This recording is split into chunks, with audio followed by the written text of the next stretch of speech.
In there. All right, we live. All right, here we go. So this is the first blended lines panel discussion, everybody. First, I want to thank all of my guests for taking time out to join the discussion. And if you don't already know, this is the LGBTQ panel discussion. And before we get started, guys, I just want you all to just tell us a little bit about yourself so we'll know who you are. And in no particular order. If you don't talk, I'll call on my name. Okay, well, I've done this once before, so. Okay, yeah, you have. That's right. I'm Gretchen, and I guess I was the first one to come out in the group. Yeah, right? you were. I live in Panama City, and I found this group to be, I don't know, so many things. It's been such a blessing in so many ways. And doing this tonight is just another one of those. So, thank you, Cliff. Well, I appreciate that, fam. That means a lot to me. All right, Anthony. Well, she's here. So I'm Anthony. I'm Anthony Harden. I born and raised in the good old salty ham. Yeah. I am nearly 40. I'll be 40 in February, and while I have been out for many years, I have not had that as a part of my life with my family until just shy of 2 years ago. And so while they were aware, we just didn't speak of it because we were raised a certain way, and it's that little bit of Scarlett O'Hara. If you don't acknowledge it, it doesn't exist. It's not really true. Yeah. And I think that everyone can relate to that on some level. And so that's who I am, and I am never experienced a freedom that I do currently live, and I love that freedom and love walking that freedom. So that's real talk, man. I appreciate you, bro. All right, Nicole. Well, good afternoon. I'm so excited to be here, everybody. Yeah, glad to have you here. Thank you, Cliff. Big up, fam. Big up to everybody that's here. I'm Nicole Pleasant. I'm a doctoral student at Ashford University. We convert over to University of Arizona next year. However, I'm here doing my doctoral research on the mental health stigmas in the LGBTQ community. I'm an advocate and an ally. I love this community, but I'm also here to educate, promote, and bring awareness to the stereotypes, the bias, and the stigmas that are associated with it. So that's me in a nutshell. Man, big ups to you, man. And when I found out you were getting your PhD in it, man, I just fell in love immediately. Come on, fancy. Trying to show us all out. With baby oil. It's not all leather baby oil. I promise you that. Woo. Well, appreciate you, fam. I'm glad you're here. Real talk. All right, Nikki. Well, let's see. I don't even know what to tell you guys.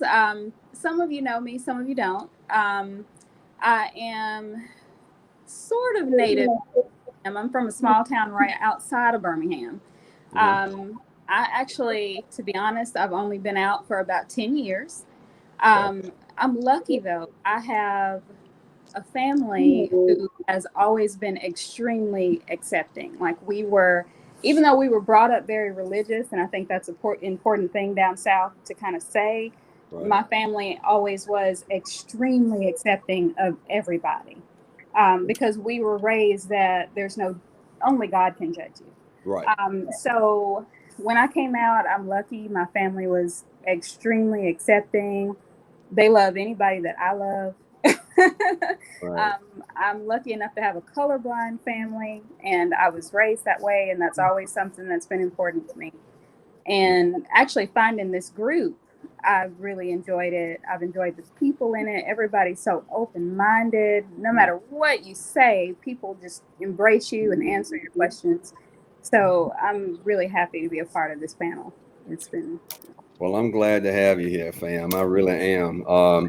Before I get into the question, so I'm always keeping it real, right? So I wanted to share with you guys my personal experience.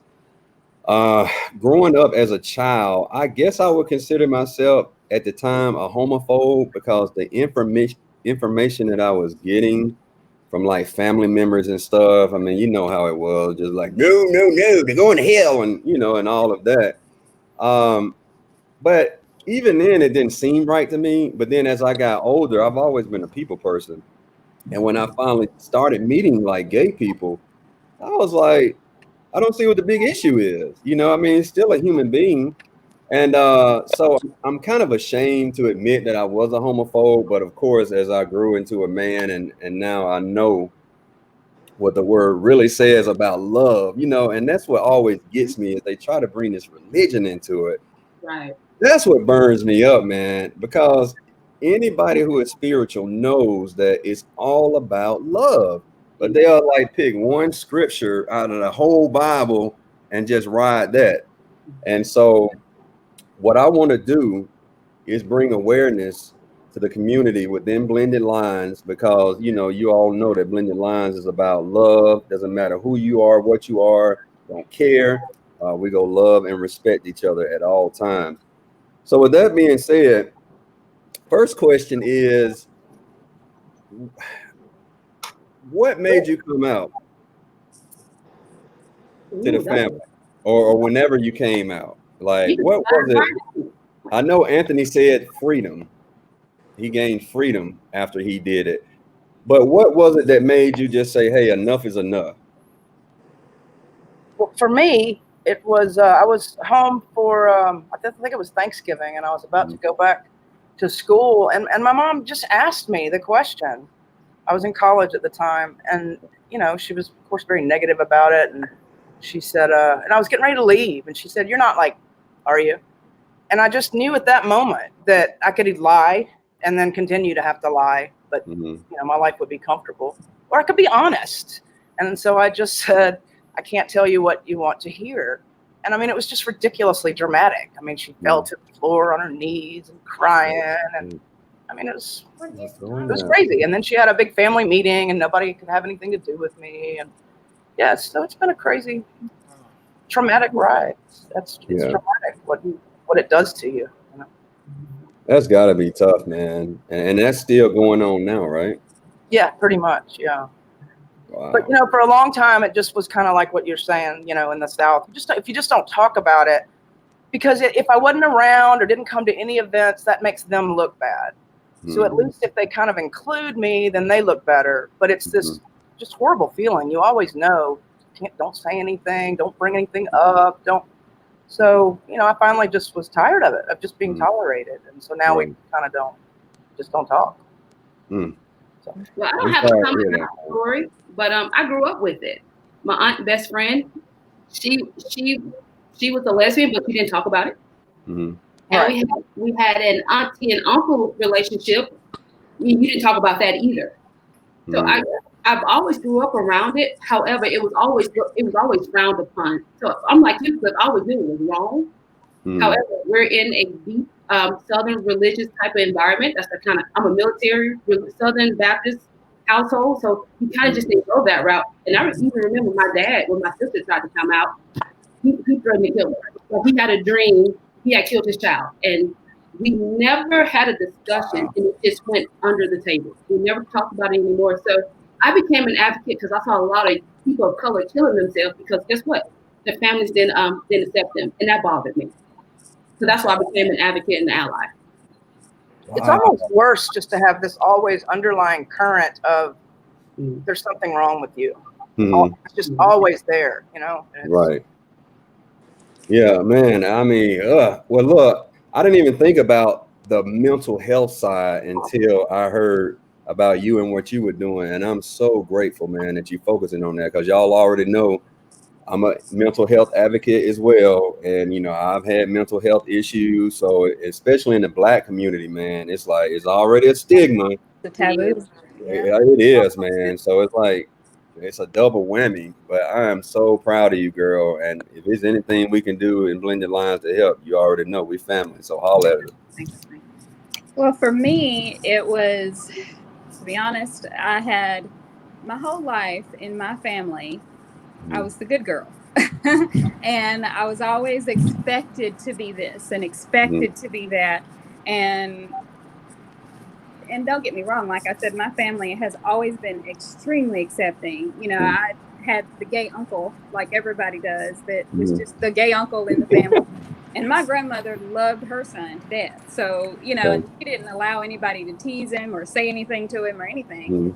And that's just the way it was. But for me, you know, I always was just everybody's darling, and everybody expected me to grow up, get married to a Ken doll, get divorced, and live happily ever after, you know.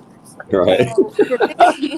So for me, and a lot of you know, I do have a daughter. A lot of y'all know my daughter, you know, my daughter Tristan.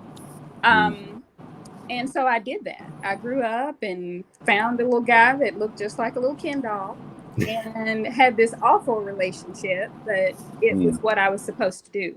And I had my daughter, and I will tell y'all, I was extremely unhappy. And no matter who I dated, and I dated some nice looking guys that would always get all these compliments, and I felt nothing. Like no attraction, never really felt any type of love or anything. It just wasn't there. I was just kind of floating through my 20s doing what I was supposed to do. And then, honestly, I'm 41 years old now. My 30th birthday. You look good to be 41. I'm sorry. I had to put that in. No doubt. It's going to make you sick. It's ridiculous. Yeah, what they say, black don't crack. That's what it is. They say black don't crack. Well, I'm blessed though. I'll be 42 in January. So I feel I'm blessed, you know, with all this melanin. But I hit 32 30 years old. And when I hit 30, just something snapped and said, why are you living your life without love? It wasn't your it wasn't my family. I wasn't afraid of coming out to them or anything. It was more just, I am living a lie, and I need to go find somebody that I'm attracted to that will love me the way that I can love them. And so that's what I did. I had a few years before, I had left my daughter's dad, and I was just kind of floating and kind of just dating people I really had no interest in. And then I said, you know, I need to stop living this lie. And I had pushed it down, to be honest with you guys, because my family's so religious. I pushed it down. I swallowed it. I was one of those people that thought that I could just pray the gay away and it would just go away. And it never did. And so again, when I hit 30, I finally just said, you know what? I'm going to be myself. I'm going to find somebody that loves me, that I love. And I've been living my truth ever since. Man, I respect you for that. I mean, one thing, so this is going to lead into the next question that I want to bring up, because one thing that I've always admired. So is it okay to say gay community? Because I want to make sure that I'm being, you know, correct in saying everything. You know, this is me being educated as well as the group. And I asked that because I think somebody at one point in the group said that they don't like the term black community, you know, and I don't have an issue with it. But in the gay community, one thing that I have always admired and respected was for those who came out knowing that what it would do to their life. Some people have gotten killed. You know, I just read about a 14-year-old boy, I think he was 14, that got beat up and killed. And so my question is, when it comes down to the debate as far as if you're born gay or you're not born gay, what are you all's thoughts on that?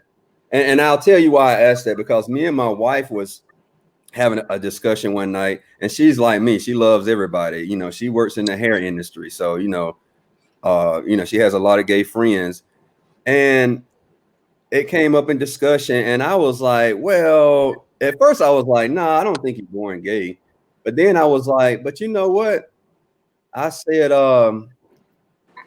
for them to just put that much pressure on themselves, I'm like, who would want to step out from a good life into like hell? You see what I'm saying? And with so many of us that try to pray it away, Come on. Right. Yeah. Right. And that's a very good point, Gretchen. Like, I mean, I certainly tried to pray it away. I did what, Yeah. I dated guys. I just was like, okay, I'll fix this. mhm, And it wasn't until, an Episcopalian said, God doesn't make mistakes. You're trying to Mhm. fix something mhm, that's, not wrong. right. So, Well, that I can tell you, as far as like you being, people say you're not born that way. hmm You are, Mhm. and you know it from an early age. Like I said, I dated guys that I knew everybody else thought was attractive and this and that, and just like everybody else. But I've known it, Cliff, since I was about 16. mm, And I ran from it. Like I said, I prayed about it. mhm, You don't, and even coming out, even though my family gave me an easy time with it, the rest of the world did not. I have friends that I'm no longer friends with. I have people that I absolutely was in, had good relationships with. mm, I came out to one of my parents and they still don't accept my wife. mm, So and for clarification, I was raised by my grandmother. My grandmother is the one okay. that accepted me and taught me to love everybody and everything else. When I came out the second time to my mother, she just completely told me I was not one of those people. And she would not accept it. And like many of us, we all have several kind stories. But so it's not, you are absolutely right. It is not easy to finally be yourself and come out knowing the world is going to ostracize you. Right. And that's why I always tell people, like, you have to always put yourself in other people's shoes. So I was putting myself in the shoes and like, man, like if I was gay, I would not, for me to just step out and into hell from a good life, man. I mean, that means like something's different. Like that means you really like something ain't right. Like I'm not doing what I'm supposed to be doing. And look, kudos to you, man. Kudos to all of you who just stepped out and just got tired of being who you weren't. And I'm glad that you all found the group too, man. And hopefully with Blended Lines, we will get more people on board and get them to see, like, at the end of the day, we are all people, man. All this hate and stuff is just BS. It really is. I can't stand it. Anthony, what we were talking about, I know I lost you, but I had asked them what was their take on the debate as far as if you're born gay or not. They got some Well, I really good know. responses from them. Yeah, I Go heard ahead. pieces. For me personally, I've always known. I've known, like Nikki said, from a very young age. Mm-hmm. I personally was. I'm a survivor of childhood sexual molestation, and so that's a whole nother layer to the Right. whole just sexual confusion and Mhm, upset, and mhm, the parallel that runs through your life as you go mhm, through puberty. Add on knowing that you're this thing that you have been taught is not allowed. But for me personally, mhm, I think the biggest issue was being taught that I could love the Lord as much as I want, mhm. but because I'm gay, Yep. it's Yep. not mine. Yep. Mhm. It's Yep. not an Yeah, that option. was the most painful thing for me too. Absolutely. Yeah, I yeah, have and to agree with that. I totally agree because I'm a preacher's kid. So Mhm. right, to be a preacher's kid and have your dad denounce homosexuality, it's like, how can you say you love God but not love His people? It don't work. Right. right, right. Yeah, I And, mean, it's so. Oh, go ahead. Go ahead. but Well, I and agree. I'm with you. How could you? You can't love God and not say you don't love this group of people. God loves us all. Right. well, Right. but people, and it's not obviously just Christians, but because we're speaking of that, in particular, um, they are very good, and I say they because I am a believer and I am a Christian, but I am not at all that type of Right. Mhm. Christian.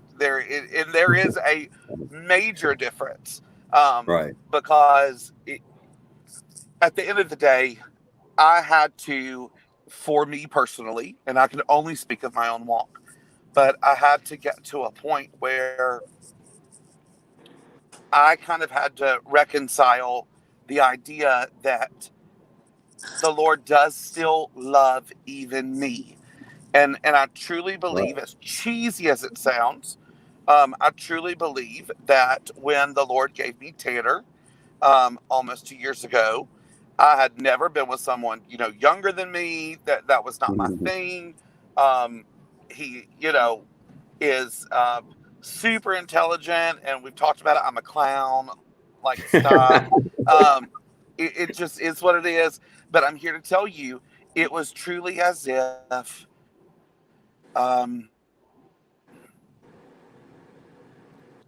Lord physically wrapped his arms around me and said, I have this perfection for you. That's how much I love you.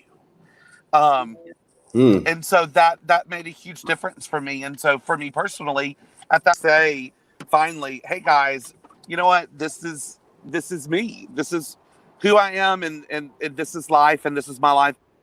And I need you a part of my life, but I don't need your approval. And for me, and as close as my family is, that was not something I ever thought possible, but it is, and it's worked out beautifully. Yeah, that's great. And so explain that feeling you had after. Euphoria. Like, just go into that, like when you finally made it known that you were gay. And I know you said there was like this freedom. And I think this is a good point to focus on, because I mean, it may be some people in the group who still, not coming or hasn't come all the way out. Yeah. Well, I think for me personally, it was not even a freedom at first. It was I didn't hate myself anymore. I spent almost 38 years literally believing I was the only mistake God ever made. Right. And as someone who, to this day, I do a lot of singing at places, and I've sang at some really big churches all over the country and been paid to do so. I would never be able to be honest with them about who I was going home to, or where that side of me. And so I did sincerely hate myself because I directly believed that the Lord hated me. To piggyback off of that, I will say, and I hope this helps someone, I realized, for one, I have never felt alone. Even as a little child, like, I've always felt God was right there. And even after I came out, I always felt like he was right there. And one day I was just praying and praying, and God said to me, everything that you think is wrong with yourself and who you love, you heard from the world. You did not pick it up from my book. I didn't say that to you. And I realized that, and I've known it my whole life, but God is not a liar. God is not going to lie to you. Right. God has never said to me that he didn't love me, that he didn't want me to be loved, that he didn't want me to be myself. And once I realized it to me after prayer, that's when I felt the most free. Because God said to me, all these hateful things that you're hearing are coming from people. They didn't come from me. Right. And with that I've never felt more free than that at that moment. Yeah. Go ahead. No doubt. Yeah, I really wanted you all to say that, man, because I don't know. I just feel like that's very important to get out there, because it could be somebody struggling right now looking at this. You know what I'm saying? And they need to hear that. We do have a question from one of the members. Lana says, why do religious parents believe that LGBTQ plus is against God? Didn't he make you this way? What do they tell you? You put it up there so y'all can see it. There we go.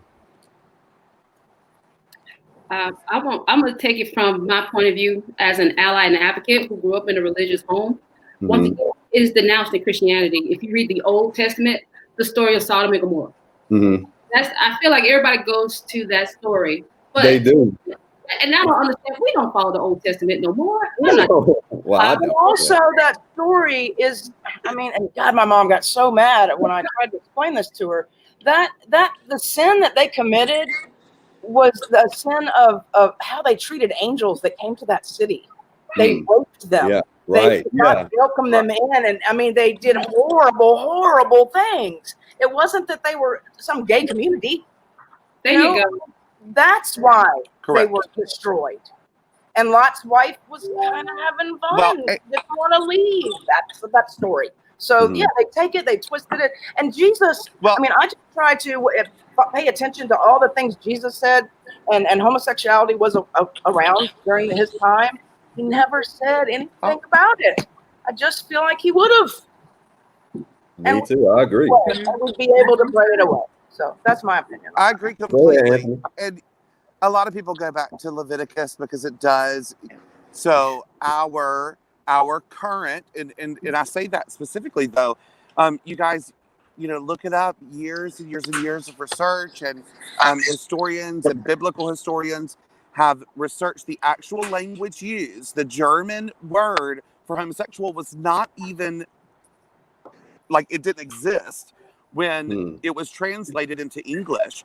And so literally the original text actually says man should not lay down with, the closest thing they can come to is a young child, a young boy. Look, yeah, no crap. Of course you shouldn't do that. Like, I'm with you on that. But stop using that to tell me that I'm going to burn in hell forever over something I did not choose. Right. Right. I think that is where I really struggle. Yeah. Well, I think it's just like in with slavery, man. They always like harped on just certain scriptures, the ones that said master and stuff like that. I mean, people will find one scripture out of the whole Bible and just use that. I guess you missed the part about love your neighbor and all of that. Right. So that's very forgiving, Right. Exactly. No, Don't judge. How about don't judge? Treating everyone with dignity. Everyone deserves dignity. Everyone. I mean, he didn't hang out with the church people. He did not like them. He hung out with the sinners and the tax people and all the people and he got called out for it all the time. Why are you hanging out with those people? Why are you hanging out with those people? Right. Remember, Matthew was a tax collector. Remember that? That's right. Well, and let's also not forget when he did show up at the church house, while in his ministry, he was flipping some tables, hon. Like, dude, I'm sorry, but I love that. Yeah, I'm just saying. Like, he went full Teresa Giudice on those people. I'm letting y'all know. Oh man. Nicole, let's focus on you now. So tell us what you're doing with your PhD and tell us how we can be allies. Yes, you're so fancy. Oh my God. The reason this became my topic 2 years ago, the young guy in Huntsville, he's about 14, 15 years old, hung himself in his mother's closet because he was bullied and beat up because he was gay. Black trans individual. So guess what? And in 2019, we lost over 36 Black trans women, and none of their murders have been solved.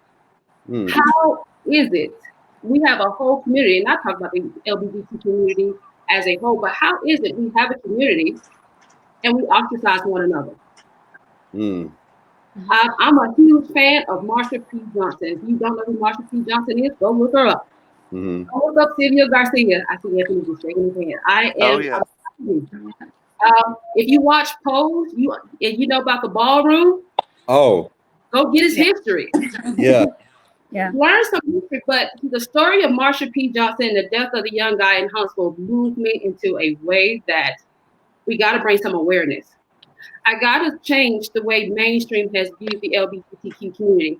Nikki, I thought about you in this panel because once again, you are Black, you are a woman, you live in your truth. But think about how mainstream looks at Black women as being exotic.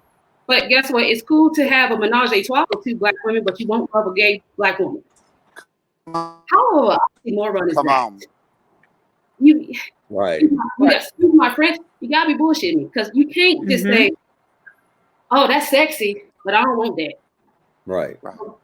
Right. Me being an advocate and an ally is to change the way we think.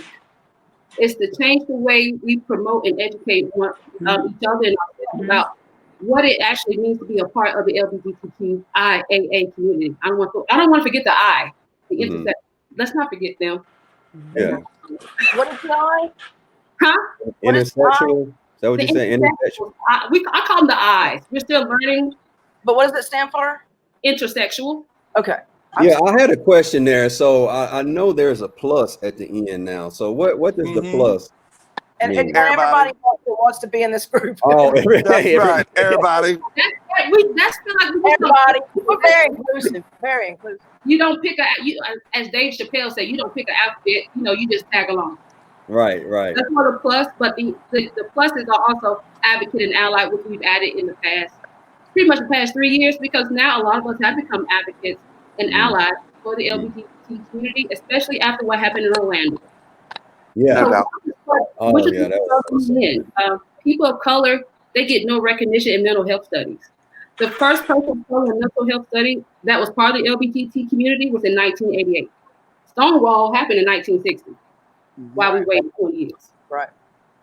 So that's why. And I'm so glad you're talking about that, man, because and I'm sure I'm not the only one. Like, I didn't even think about the mental health aspect, but clearly it's there from just you all's story. Not liking yourself, hating yourself, what's wrong with me? I mean, the church doesn't want you, your family doesn't want you, society doesn't want you, your community don't want want a job, you can't be yourself. That's not healthy for anyone to always be hiding something. I always felt like it was on my forehead, like that they're gonna figure it out. I'm gonna say something, I'm gonna move a certain way, they're gonna know. That's how stuff. Think about teenagers. Think about what Main Street has done to teenagers. Now it's almost like a laughing joke. Oh, if he wants to wear a tutu at 3, but at 3, let's recognize something. They know there's something's wrong. At 3, they know something different. Right. Recognize that. Don't beat your child or don't dislike your child because they're different. Accept that. So I come in. I'm just here to bridge the gap. That's all I want. I want to bridge the gap along with Blended Lines. Cliff, you have a beautiful, beautiful platform, and I just want to bridge the gap. Let's bridge it together. That's all I want to do. I'm all for it, man. I stay ready. You know me. Go ahead. So I got a story I want to share. And I want to hear from you guys if I did the right thing or not. So my son, Cam, he's 10. And, my wife was going through his phone because, we have to. He's just uber sneaky. And going through his phone, we found out that his best friend is gay. Now, I had already talked to Cam about, being gay, racism, all that. I talked to him about all that at 7 years old. So he'd be ready. He was very mature for his age, and I felt like he was ready. So when I found out, it was 2 things. This is right up your alley. Nicole. He was gay, and what alarmed me, I didn't care about that. What alarmed me was that he kept talking about killing himself. And so I was like, Cam, whoa, I got to call his mom. And he was like, oh, he just be playing though. He don't mean it. I was like, son, man, that is, them red flags all day. And he's saying it multiple times, right? So I'm going to be honest with you guys. I was scared to tell his parents. I called his mom and I told her about the, feeling suicidal part. I did not mention the gay part because I had already heard that there was in the household some friction on the dad's side. And I honestly felt like if I had told the family, it was like a 50-50 chance, like he could make it or, go through what you got. That may be why he feels the right thing. is that he knows that, they're going to try to take him to some counselor or get him fixed. Or, he knows inherently they're not going to be supportive. Yeah. And so I kind of beat myself up afterwards because I don't know, man. I felt like I should have told her, but I don't know, man. In this Trust environment, you. and You people, probably No. did the right thing. You did the You right did thing. the right thing. I got It's never anybody else's job to out someone. Right, I agree. okay, that's Yeah. okay. Yeah. So That's good that, to know. and I'll tell you, along with that, my daughter is a student at ASFA, the Alabama School of Fine Arts, and the kids there are eccentric. I'll just say that. She's so sweet. And because they're theater kids and they're kids, they have all these other talents, so they're a little bit eccentric. And to be honest with you, being gay is a little bit more accepted there. And my daughter has always had she's got a unique perspective because she has two moms. She's got me and a couple of or have seen pictures of me and my wife. Not only does she have two moms, my wife is white, so she's got that going on for her, and my wife is butch, so she's got that. So she sees a lot of exactly what you're saying, Cliff, at school. Kids will come to her. They know that our home is considered kind of a safe place because there's so many unique, different people here. You've got, like Nicole said, I'm a Black woman. My wife's a white woman. She's a butch. Tristan's got two moms. And you wouldn't believe the kids there that come to her and say, my parents won't accept me. I'm thinking about killing myself. Oh. I feel like I was born with sex and my parents hate me. And they tell her all the time. And so, we always let her know this is a safe place for you and your friends. If you need to bring your friends home, or they need to talk to me, or they want to talk to Ashley, because Ashley's my wife, because she's a little bit more tomboy than I am, then this is a safe place. But you wouldn't believe how many, and she's only been there a year. She's got half a dozen friends she's had this conversation with. Wow. And it's And what, these- and these 2020? Yeah. That's so sad, man. So sad. But it's real. Kids nowadays, they're more open. Well, social media allows them to be more open, but it also causes a lot more bullying as well. Bullying. It's the bullying. Yeah. Yeah. I really feel like social media gives mean kids a platform to just be assholes, and they're not even educated on why they're being assholes. But it starts at home too. Right. How do you? There you go. Hate is taught. That's not a learned behavior. It is not something that is a DNA. No, you are taught hate. Right. They don't come out the womb hating. Yeah. That's So sad, that's an important point that you made. And my daughter she's only 14. So her friends, these are 13 and 14-year-olds that are talking about committing suicide and about leaving home and about running away because they can't be who they are. Right. Now that you mention that, I wonder if that's why his friend feels like that. Maybe he's picked up that, or maybe the parents have said something about, hey, if you gay, I'm gonna kill you, or something like that. And man, he talks about it a lot. I mean, they're still friends. I told the mom, but I mean, even this week, it's like I saw some stuff, and hell, I don't know what else to do. I'm gonna be honest. But the good thing is, I talked to my son, and it sounds like he's doing what I would do. He's more of an encourager. He doesn't give a flip that he's gay, and when he talks like that, he tries to just, uplift them. Hey, don't worry about it. Do you? All of that. So that made me really, really proud, man. Oh, you should be proud right there. Yeah. So, and it was his best friend. So, of course, I wasn't going to say, hey, you can't kick it with him because he's talking about killing himself. Hell, them the ones you want to bring in close. Right. You need those. All we can do is create safe places. If they can't feel safe at home, it's important that those kids know that there are adults that will take them in and create safe places for them. I totally agree with you. And having an adult tell me that I was okay probably saved my life. Just having somebody say, "No, you're fine," is changed somebody's life for sure. And all it takes is one person. All it takes is one person. One person. I had a student at Virginia College before it closed. That was her big issue. Her parents had kicked her out. and she had nowhere to go. So guess what I did as an instructor? Hey, if you got to, come sleep on my couch, and we'll figure something out. Mm-hmm. It's hard being 18, homeless, with a child because you're gay. Like I tell my students, take me to your darkest hour, and I'll meet you there. Mm. And that's another reason why I'm an advocate now. I see That's it. deep. Hey, that was That'll deep. wasn't preach it? right there. That'll preach. Awesome. Ooh, hey, Take we me need to your darkest hour, and I will meet you there. Because how many people, think about it, how many people met you in your darkest hour? But when you by yourself with your last bottle of gin or whatever you drink, I know I've been there. Me. But think about being 16, 17, 18. Who can you meet in your darkest hour? Right. So I I tell think my go ahead. The Black community or the religious community, our darkest hour is usually alone because we're told to go sit Absolutely. in it, and that's all you get. So do you think it's like a double whammy? yes, I mean, I do. yes. Yeah. And so that I think that makes the mental health issue even worse.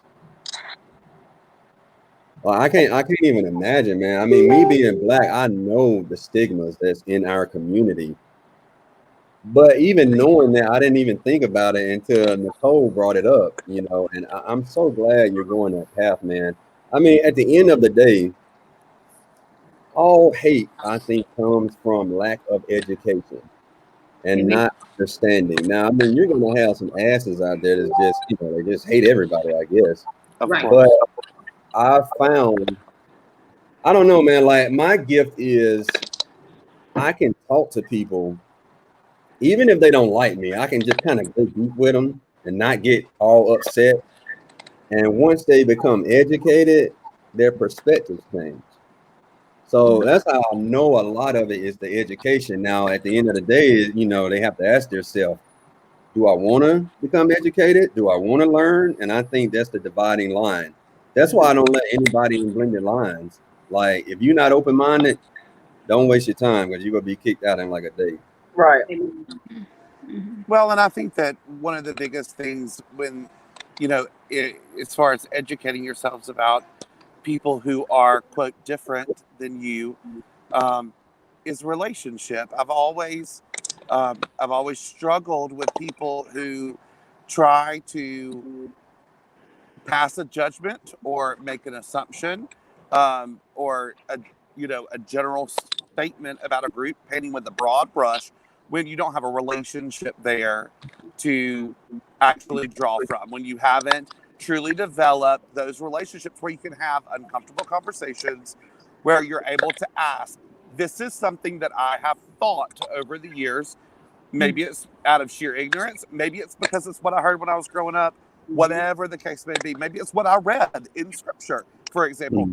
This is what I've always thought. Please talk to me about it. When you have that relationship, then a relationship provides an avenue to empathy, and empathy provides a freeway to love. Right. Absolutely. I totally agree with that. Hey, we got Jessica Cook in the group now. Hey, Jessica. Hey. Hey, what's up, guys? What's going on? Nothing, just I'm driving right now, otherwise my video done.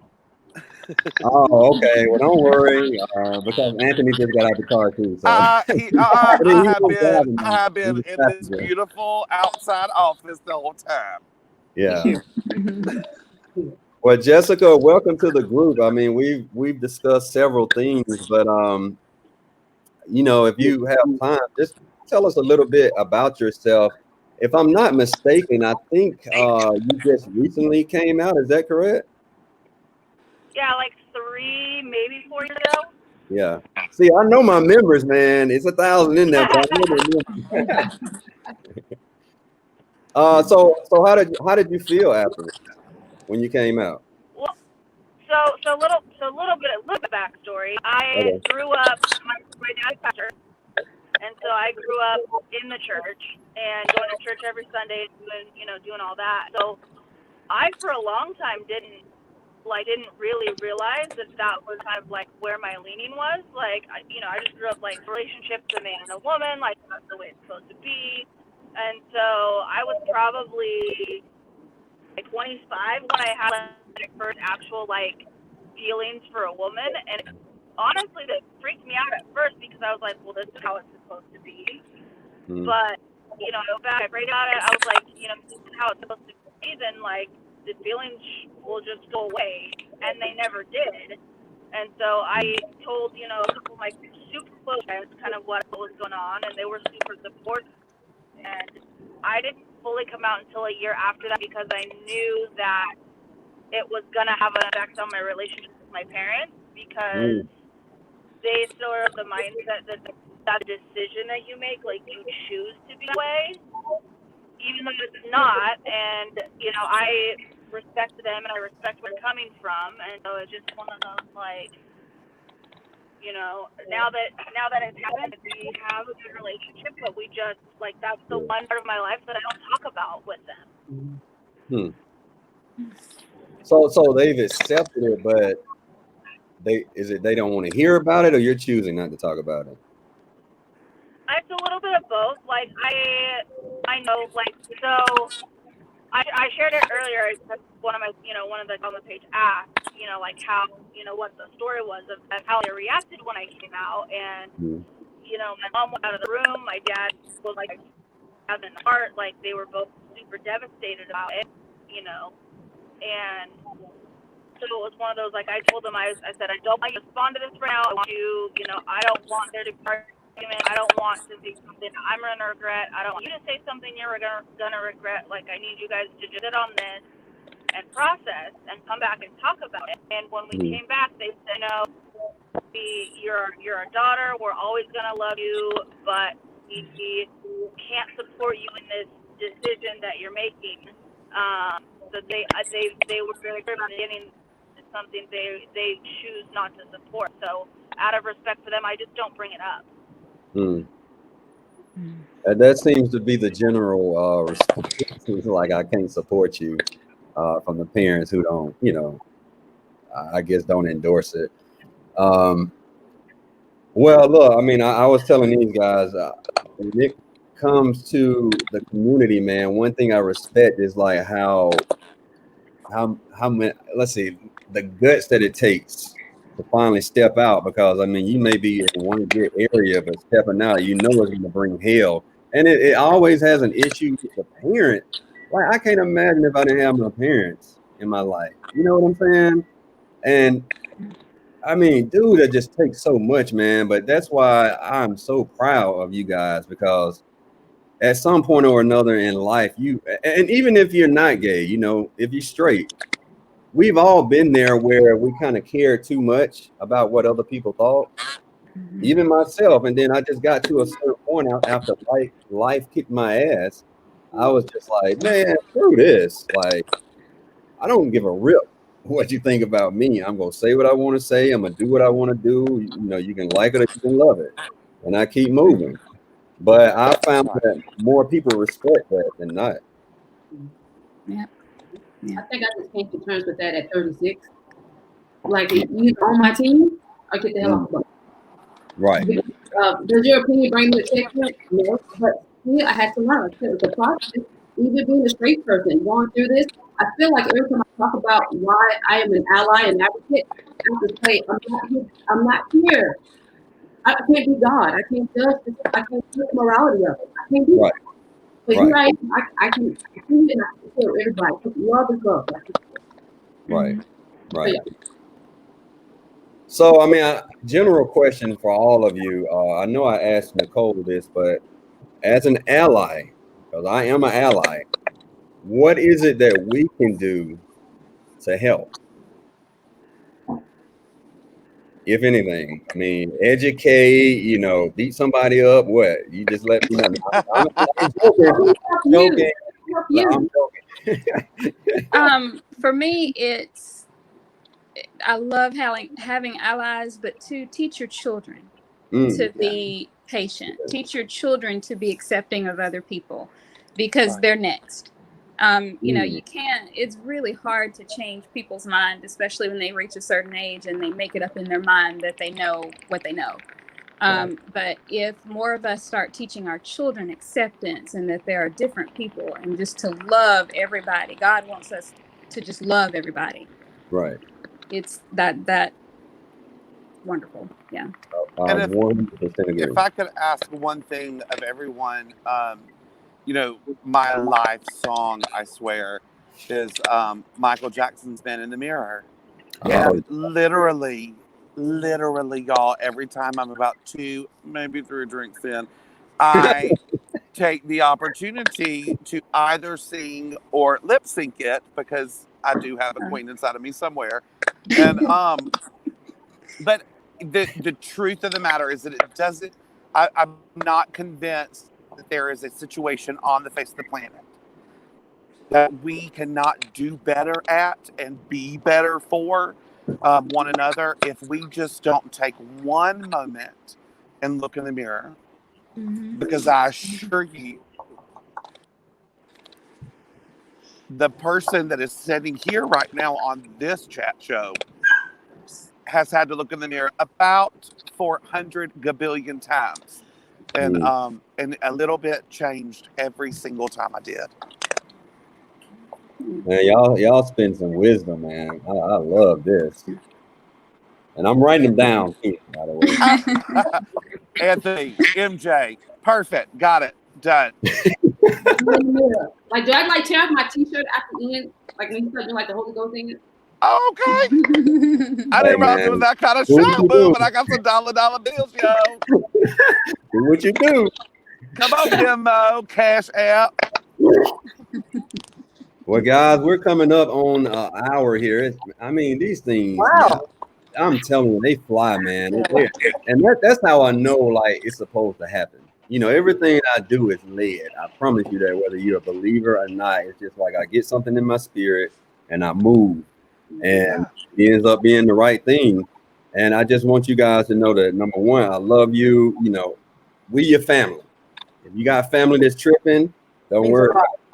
You got more family now, multicultural family. And, you know, hey, I'll do whatever it takes, man. I mean, I don't care about people's feelings. I'm about what's right and what's love, and I got your back. So just know that. And secondly, I appreciate you guys' time. I want to do it again, man. You know, and of course, when all this COVID stuff is gone, you know, I want to do something outside the group, and so we can just all come together, man. But any last words before we end this? I like to be respectful of time. Well, me too, especially when Alabama's coming on about 6 minutes left. Well, that's the real reason. Come on, Roll Tide. Come on, I got you. I know what you're about. I got you. I want to say thank you to you guys really quickly for allowing me to be a part of such a beautiful group of people. And I'm not talking about just the lovely faces on this little chat show we're having. I mean the people, the comments, the posts, the conversations, the respectful disagreement, the questions that are not easily answered. You know, all those things. I'm so grateful for you guys. I do believe that I personally believe it's the Lord. You can believe whatever you want to believe. Because again, that's something I'm learning about other people too. But I'm so grateful, and I do believe that it is my higher power that put me in touch with you guys. I'm so thankful. I mean, I definitely feel that way too. And I'll say this before we end, man. What I'm hoping that people get from this is that they're looking at this and they just see like how beautiful you all are and how awesome you all are. And if they have any kind of negative feelings, hopefully, you know, some people are vigilant. So hopefully looking at this, they can just be like, man, I got it wrong. And like you said, look in the mirror. Look in the mirror, you know. For a minute. Just for a minute. Absolutely. Well, guys, look, I love you all. You're my Blended Lines LGBTQ family. Man, I cannot tell you how many times it took for me to remember that, dude. I mean, I was putting everything before everything else. I wanted to make sure I got it right. It means a lot that you even tried. Yeah. Oh, That's dude, right. I memorized it like straight up. Way. I did. It's so But I true. love you guys. It's so true. Real talk. Yeah. And wherever you Nicole, are, you and all your right. fancy letters gonna be coming up after your name. You still Yeah. got to know us now when you're done. Okay, Right. sis. Don't forget it. We have Can 9 I months, and it's can I almost. get an invite to the graduation? Do they Yes, have and I'm gonna have my graduation? grill in. I'm gonna have my grill in with my Jordans on. Ooh, Yes, I come want a grill. on. I want a grill, man. I Me might- too. I can wait to give to myself a diamond grill, like Oh, that'd be so That'll dope. work. my mom's Walk gonna off kill the me. stage with a grill. Be cheesing like crazy. I'll get a fake one and come and we'll take a photo. Come on, let's do it. Let's do it. I want all of us there. Hopefully, I'm gonna get some aluminum foil and just put it There on. you go. Exactly. Yeah. I get out with you people. That it. I love it. Have a All right, wonderful guys. night, everybody. Yeah, Y'all y'all be too. safe, man. I love y'all, Love okay? you guys. Have a good one. Thank you All for right. having us, Cliff. Love you guys. Absolutely, my pleasure. Thank Thank you, you. Cliff. All right, y'all have a good one. You Bye. too. Bye, y'all. All right, bye.